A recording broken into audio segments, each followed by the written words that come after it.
López Obrador nos habla de Enrique Dussel, pero ¿quién es Enrique Dussel? Enrique Domingo Dussel Ambrosini fue rector interino de la Universidad Nacional Autónoma de la Ciudad de México. Es reconocido internacionalmente por su trabajo en el campo de la ética, la filosofía política y la filosofía latinoamericana, en particular por ser uno de los fundadores de la filosofía de la liberación, corriente de pensamiento de la que es arquitecto, habiendo sido también uno de los iniciadores de la teología de la liberación. Dussel también explora la compatibilidad del socialismo con la doctrina cristiana.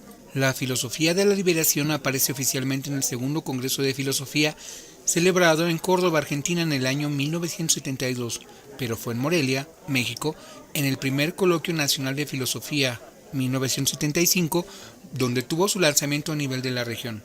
El movimiento se originó en Argentina, pero se dispersa por toda América Latina en la época de la dictadura militar, ya que muchos intelectuales, por persecuciones políticas, se vieron obligados al exilio.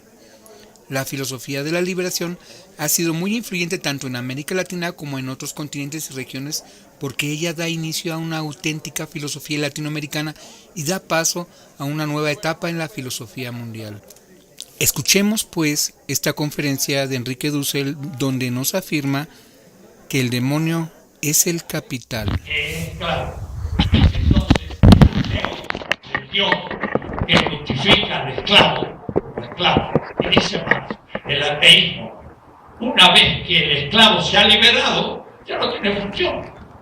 Nunca pensó que había que ser ateo para ser revolucionario. Más, en 1864, en los textos que yo los cito acá, el tonto Bakunin, dice Marx, porque Bakunin era un anarquista, me quiere meter a la Internacional que dirigía, una asociación de ateos socialistas.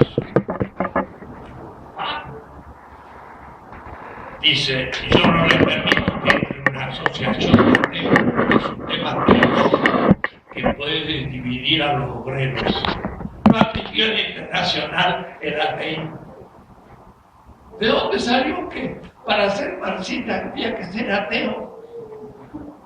De un dogmatismo que cuando se hizo la Revolución Rusa, la Iglesia estaba en contra de la Revolución, como casi siempre. ¿Por qué? Porque la Iglesia y las iglesias, el catolicismo con los reyes de España, pero el anglicanismo con los reyes de Inglaterra y el luteranismo con el Kaiser alemán y todo, así que aquí y el católico, ni el anglicano, ni el presbiterano, ni ninguno se salva. Todos consagramos a nuestros reyes. Hoy todavía la reina de Inglaterra es coronada en la gran catedral de Westminster por el anglicanismo, y el rey de Dinamarca es consagrado por la iglesia luterana de Dinamarca. Así que aquí, el que no tenga pecado, que arroje la primera piedra. Son todas cristiandades que apoyan al faraón. Y liberarse de apoyar al faraón es peligroso, porque no hace que lo crucifiquen. Hoy todavía. ¿Por qué? No tengo tiempo, pero el nombre del demonio hoy es el capital. Y es muy fácil de demostrar. El obrero trabaja, pero no se le paga todo lo que hace. Se guarda un resto que se llama plusvalor, y ese plusvalor se acumula como ganancia. Y da la casualidad que el que trabaja es pobre y el rico muchas veces ni trabaja. Y sin embargo es un millonario con miles de millones. El señor Slim no creo que trabaje tanto para merecer tantos 30, 40 mil millones de dólares.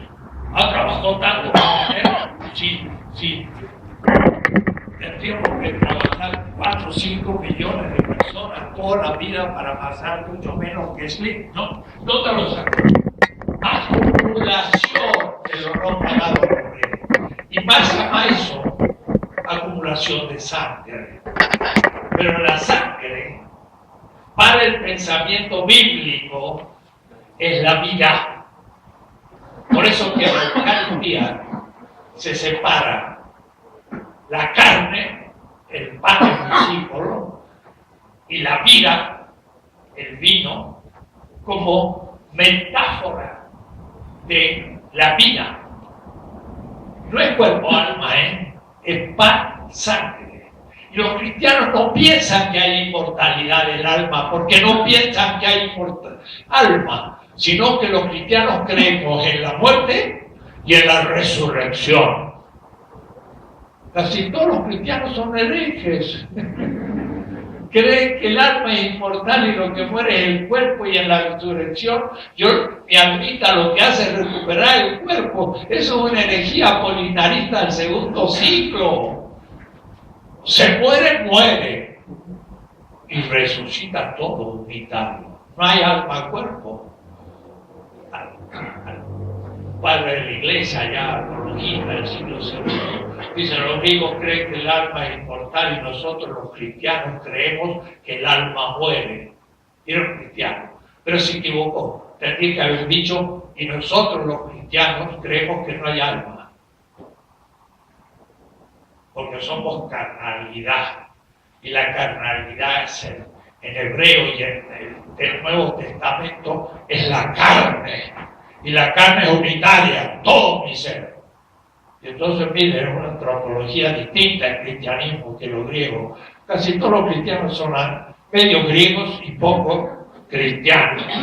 Todavía hoy, no todavía, más que antes.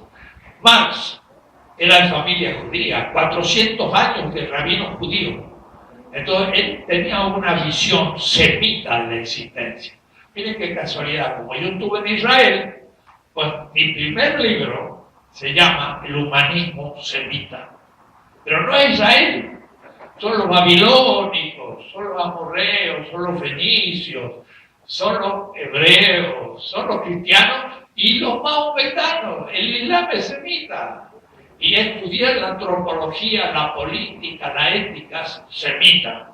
Y cuando me enfrenté a Marx, me di cuenta que Marx usaba todas metáforas semitas. El plusvalor para Marx es acumulación de riqueza robada al obrero y es sangre. Y la circulación del valor, que es objetivación de vida para Marx, es blutcirculación, significa circulación de sangre. ¿De quiénes? De las víctimas que se ofrecen al Dios capital.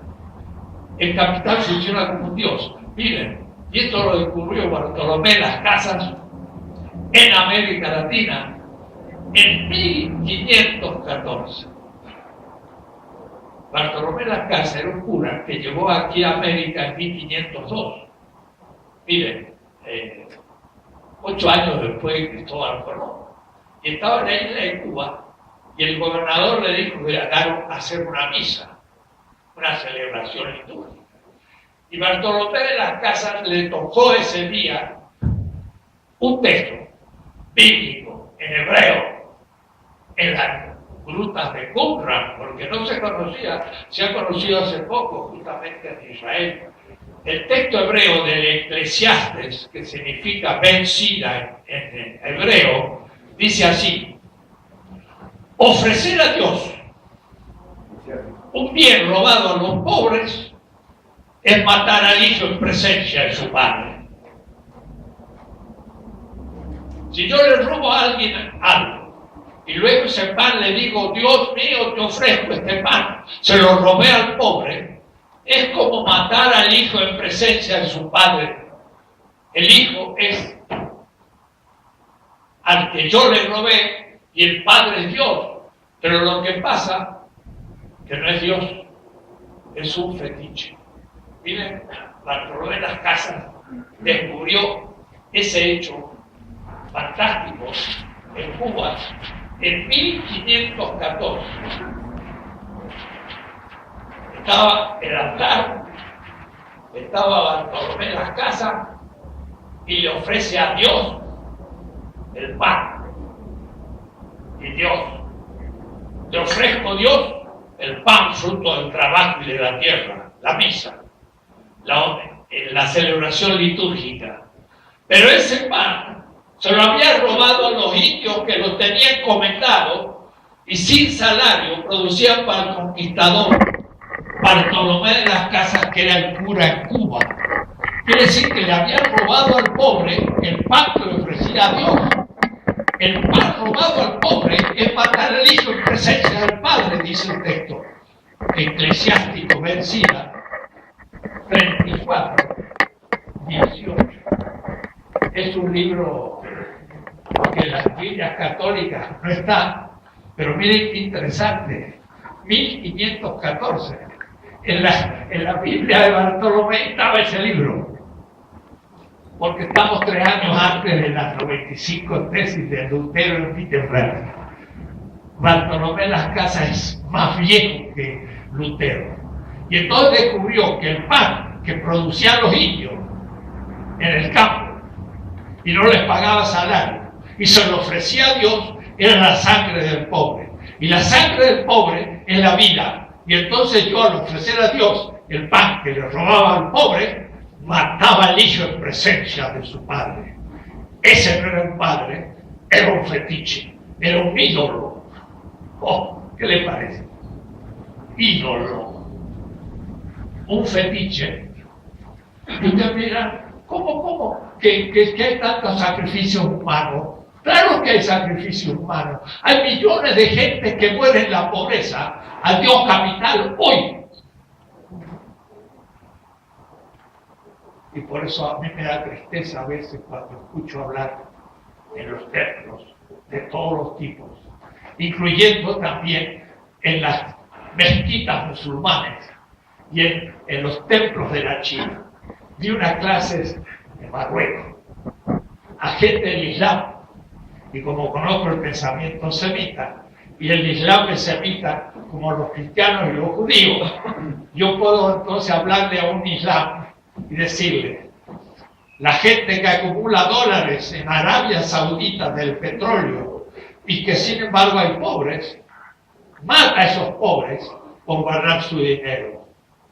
Y hoy hay sacrificios humanos al Dios capital. Y eso no me lo ha mostrado ningún autor ni ningún teólogo, me lo ha mostrado Marx. Entonces de pronto la teología, está en la vida cotidiana. Y entonces uno empieza a entender cómo el demonio no es un ángel así invisible, sino que la bestia es Wall Street. Y no es una metáfora ya, ahora es la realidad. En Wall Street se juega con la vida de millones de hombres. Hacen guerra para apropiarse del petróleo. Miren cómo han desarmado Irak,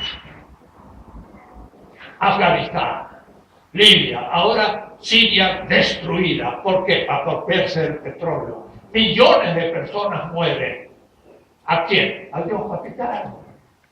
Es teología. Pero los teólogos están en el mundo melifluo de la espiritualidad esponjosa y no se dan cuenta de lo que están hablando. Jesús sí, y por eso que llegó al templo y cuando escuchó el ruido de las monedas de la gente que venía a ofrecer sacrificios, que si eran más grandes y los pecados eran más grandes, y como venían de distintas partes del imperio helenístico, tenían que hacer cambios de moneda para comprar una paloma o comprar un toro para el sacrificio. Había ruido de monedas en el templo de Jerusalén. Y Jesús dijo: habéis transformado mi casa, que es una casa de oración, en una guarida de ladrones. Ay, cuántos templos podrían ser criticados. Pero donde realmente es la guarida de ladronas es en los bancos, en Wall Street, en esos millonarios que acumulan capital ante la pobreza de la gente que muere. ¿Se dan cuenta? Y entonces Marx me hace realista. Me permite perfectamente entender lo que Jesús decía en serio, no así quedándome en el aire melifluamente. Tienen que empezar a tomar las cosas más en serio. Y cuidado, si las toman más en serio, es peligroso. A mí me pusieron una bomba en mi casa. Una bomba.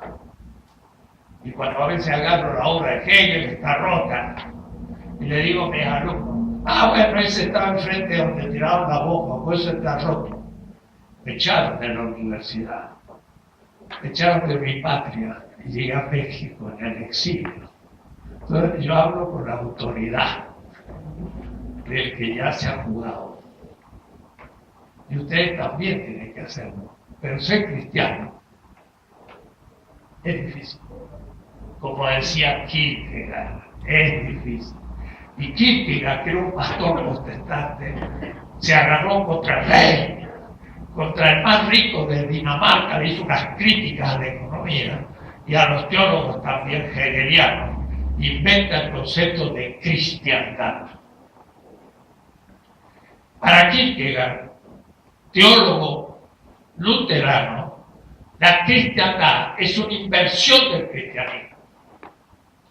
El cristianismo primitivo, los 3 primeros siglos, era crítico al imperio, era peligroso, él fue perseguido. Pero después se extendió tanto entre el texto hermoso que leíste, entre los pobres, entre los esclavos, entre los miserables, que Constantino, que era uno de los 4 emperadores, se apoyó en los cristianos para tomar el poder y dio primero libertad a los cristianos. Pero los cristianos después fueron declarados a la religión del imperio con Teodosio. Y entonces miren qué notable, Jesús, muerto en la silla eléctrica por el imperio romano, ahora Jesús justificaba a los que mataban en la silla eléctrica a los no romanos, porque ahora justificaba el imperio, porque el imperio se había hecho cristiano, 4º siglo. Y entonces Kierkegaard dice, ese cristianismo ha sido invertido, ha traicionado su origen. Y Marx veneraba el cristianismo de los 3 primeros siglos. Y la teología de la liberación latinoamericana se apoya en los 3 primeros siglos. No sé si se han enterado. Es más radical que Lutero. Porque fuimos al origen. Y por eso es que estoy hablando como estoy hablando. Yo todavía tendría que hablar con mi hermano Lutero y decirle, tú no te das cuenta que vas a fundar a la modernidad. Y ahora tenemos que superar la modernidad porque es un problema. Entonces, somos más radicales, por eso somos ecuménicos y hemos vuelto al origen. Y en mi caso, origen. Jesús de Nazaret, carpintero, en Nazaret. Y eso es el tema. Bueno, yo estoy hablando ya hace unos 50 minutos, aunque no parezca, y es suficiente para no decir una palabra casi sobre el libro, pero abrirles el horizonte desde donde el libro es leído. Para concluir, Marx ha sido declarado durante más de un siglo, estamos en el 2º siglo de su nacimiento, un hombre maléfico, demoníaco, ateo, materialista, que explica todo de la infraestructura económica. Bueno, todas esas cosas que estoy diciendo no lo pensaba más para nada. Y me tengo que enfrentar a mis colegas marxistas diciéndoles, lean Marx y empiecen de nuevo, porque lo que ustedes pensaron era un dogmatismo falso, que no era más. Marx se va a transformar en los años que vienen en algo fundamental para los cristianos. Va a ser un autor de referencia a los cristianos. ¿Por qué? Porque nos descubre justamente el contenido actual del mensaje de Jesús. He venido a dar una buena nueva a los pobres. ¿Cuál? Justamente se leyó el texto. El reino de Dios se puede hacer en la tierra, pero es un reino de justicia. Y entonces hay que luchar para hacer justicia. El que lucha por la justicia construye el reino de Dios. Esa es la consigna pietista también de Württemberg, en el cual Marx había tenido profesores en su colegio secundario y en el bachillerato, porque es notable, los alemanes son muy estudiosos y he leído mucho, entre ellos una tesis sobre quiénes fueron los maestros de la secundaria y el prepa de Marx, y podemos conocer a sus profesores de religión y qué pensaban. Entonces era el pietismo que decía: el reino de Dios se debe cumplir en la tierra también, no solamente después de la muerte. Y entonces él decía: hacer justicia es cumplir. Ahora, si Marx fue cristiano, yo no lo sé, como lo pretende Porfirio Miranda, no sé. Era crítico y como tal me ayuda a ser cristiano, porque entonces vuelvo a un cristianismo crítico y no un cristianismo que, como más es lo peligroso, tengo que admitir la sociedad como existe, y entonces, sin darme cuenta, adoro al capitalismo y soy un idólatra.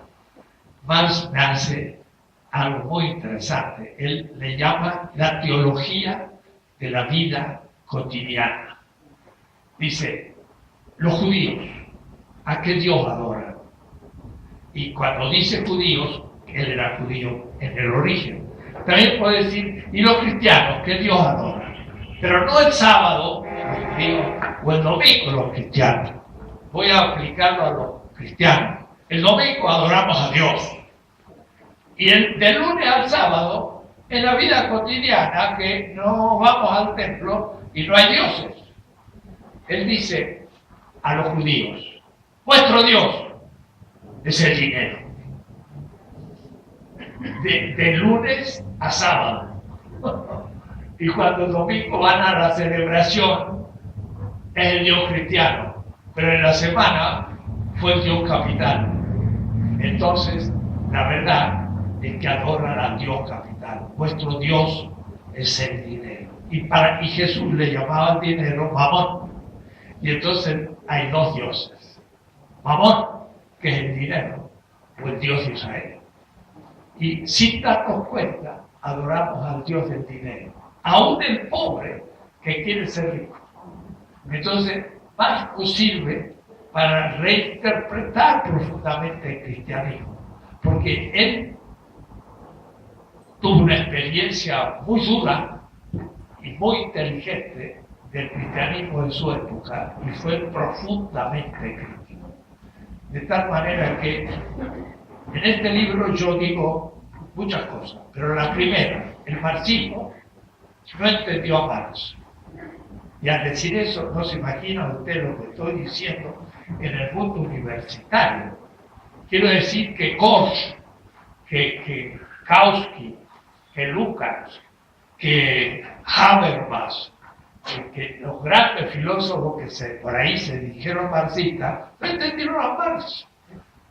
Y entonces en América Latina sí lo estamos descubriendo. Y no lo descubrimos como contrarios al cristianismo, al contrario. Lo descubrimos como alguien que nos exige ser cristiano. Y termino con una frase. El emperador alemán, el Kaiser, lo condenó.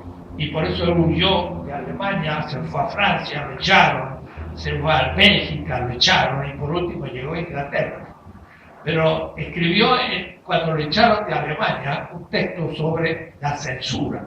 Él era un crítico y había escrito unos artículos contra el Kaiser, el emperador alemán. Y entonces él dice: el emperador pretende ser un emperador cristiano. Y más dice, y lo cito con las páginas en alemán y en castellano y todo: lean San Agustín y los padres de la Iglesia. Dice Marx. Si los marxistas hubieran hecho eso, no hubieran dicho la burrada que dicen. Si se hubiesen puesto a leer a San Agustín y los padres de la Iglesia. Lean San Agustín y los padres de la Iglesia y díganme de dónde pueden sacar un Estado cristiano. Ustedes dirán, es lógico, si España es un país cristiano, Inglaterra es un país cristiano. No. Para ser cristiano sería como Abel, que tuviese su reino.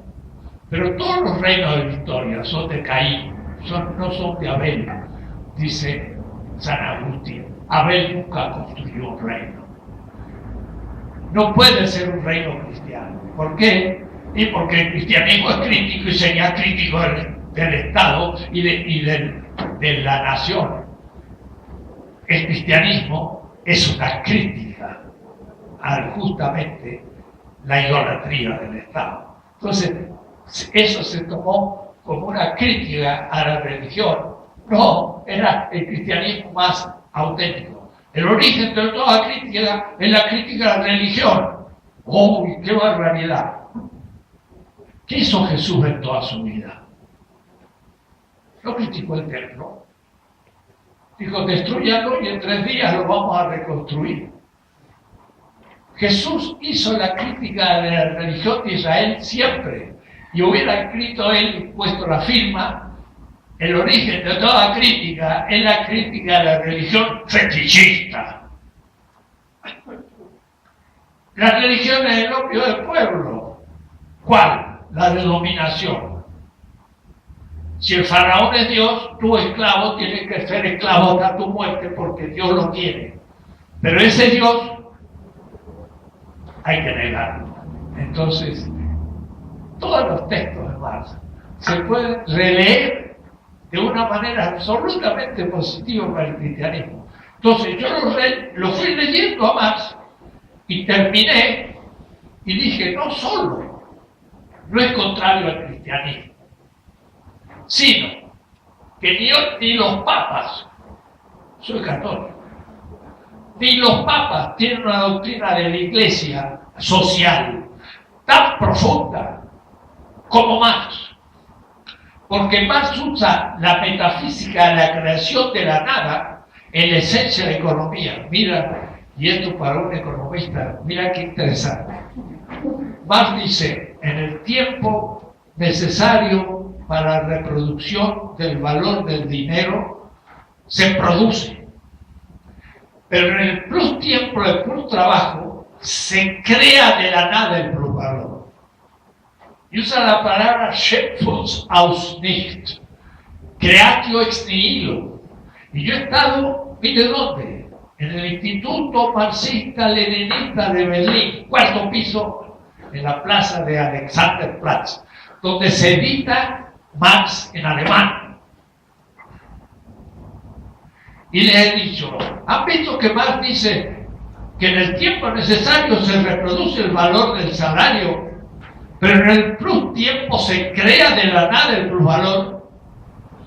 Dice, ¿dónde lo dice? Y agarré un libro que ellos editan, le mostré, y los alemanes me dijeron, nosotros editamos Marx, pero todavía tenemos que estudiarlo. Nunca un papa ha usado la teoría metafísica de la creación de la nada en la esencia de la economía. Es lo que hace Marx. Me animo a decir, como católico, Marx expresa más el pensamiento semita cristiano que la doctrina social de la Iglesia Católica de Roma. Es una herejía total. Me lo tienen que probar que es una herejía y no pueden. Yo, todas mis obras, no he tenido nunca una crítica. Porque, primero, pues son difíciles. Segundo, porque hay que estudiar. Y entonces es más fácil condenar sin estudiar, pero queda mal. Entonces, por eso que ningún católico, ni obispo, ni en Roma me ha condenado nunca. Primero, porque me hace más famoso. Entonces, ojalá que me condenara si se venden más mis libros.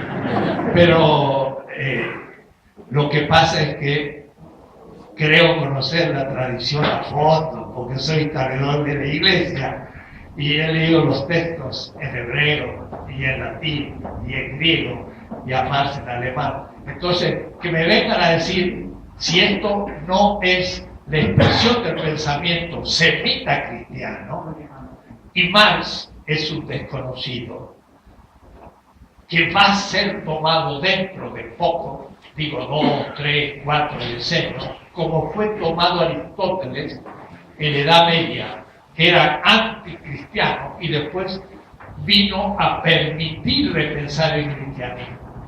Marx nos permite repensar el cristianismo a fondo y pisar la tierra. Entonces, yo no predico porque no soy pastor, ni cura, ni nada, pero si tuviese que predicar, ustedes se dan cuenta que podría hacerlo. Y digo porque he hecho hoy una predicación. Pero sería pisando tierra, porque leía los diarios y diría, hoy en Wall Street pasa esto, y demostrarle cómo esa es la función del demonio.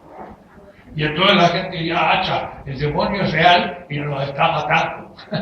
Pero hablan de un espíritu, no sé cómo, que me roe la conciencia con una tentación sexual, y creo que eso es el demonio, ¿no? Y además, claro, patriarcalista y todo, ¿no? Falocrática como es Freud y Lacan y todos ellos, que siguen siendo patriarcales. Bueno, yo dije ya hace rato que iba a terminar, pero ustedes ven, no terminó nunca. Muchas gracias.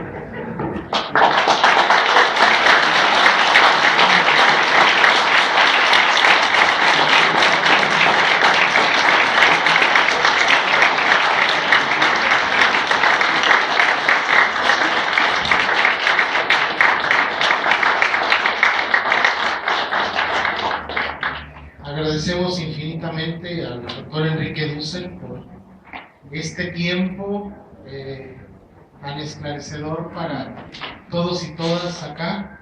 Gracias a cada uno, a cada una de los que han acompañado la presentación del día de hoy. Muchas gracias por ayudarnos a repensar y releer el texto de Enrique. Gracias a cada una, a cada uno de ustedes. Insisto en que la Comunidad Teológica de México es un espacio abierto, es un espacio amigo para todos.